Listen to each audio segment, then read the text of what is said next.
மாண்புமிகு உறுப்பினர் பன்னீர்செல்வம்.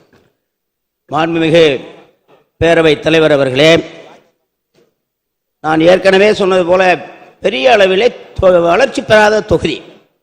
இன்னும் குறிப்பிட்டு சொல்ல வேண்டும் என்று சொன்னால், சீர்காழி தொகுதியினுடைய மாண்புமிகு தமிழ்நாடு முதலமைச்சர் அவர்கள் சீர்காழி தொகுதியினுடைய மாப்பிள்ளை.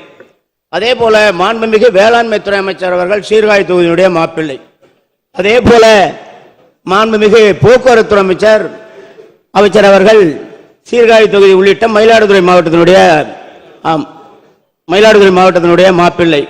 இவ்வளவு பேர் இருந்தும் இந்த சீர்காழி தொகுதிக்கு ஒரு தொழிற்பயிற்சி நிலையம் கிடைக்கவில்லை என்றால் மக்கள் என்ன சொல்வார்கள்? எனவே மாண்புமிகு அமைச்சர் அவர்கள் மறுபரிசீலனை செய்து எனக்கு ஒரு தொழிற்பயிற்சி நிலையத்தை ஏற்படுத்தி கொடுக்க முன்வருவார்கள் என தங்கள் வாயிலாக அறிய விரும்புகிறேன். மாண்புமிகு அமைச்சர்.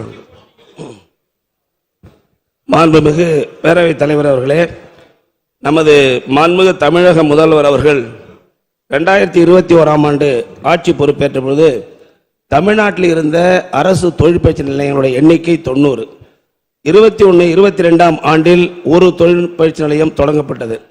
22-22ஆம் ஆண்டு 11 தொழிற்பயிற்சி நிலையங்கள் தொடங்கப்பட்டன. 2024-25ஆம் ஆண்டில் 13 தொழிற்பயிற்சி நிலையங்கள் தொடங்கப்பட்டன.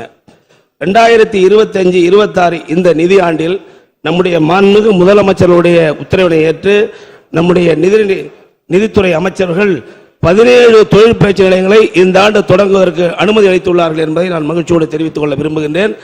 ஆக 21-22, 22-23, 24-25, 25-26 இந்த 4 ஆண்டுகளில் மட்டும் 42 தொழிற்பயிற்சி நிலையங்கள் தொடங்கப்பட்டுள்ளன என்பதை இந்த மாமன்றத்திற்கு மகிழ்ச்சியோடு தெரிவித்துக் கொள்ள விரும்புகிறேன்.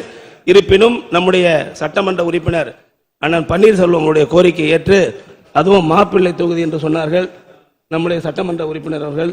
ஆகவே விரைவாக மாண்புமிகு முதல்வருடைய கவனத்திற்கு எடுத்து சென்று புதிய தொழிற்பயிற்சி நிலையம் துவங்குவதற்குரிய நடவடிக்கை அரசு மேற்கொள்ளும் என்பதை தெரிவித்துள்ளேன். நமது இ-தமிழ் நியூஸ் சேனலில் உங்களது பொருட்களை வெறும் 500 ரூபாயில் விளம்பரம் செய்ய வேண்டுமா? தொடர்புக்கு 7806942275 தொடர்பு கொள்ளுங்கள்.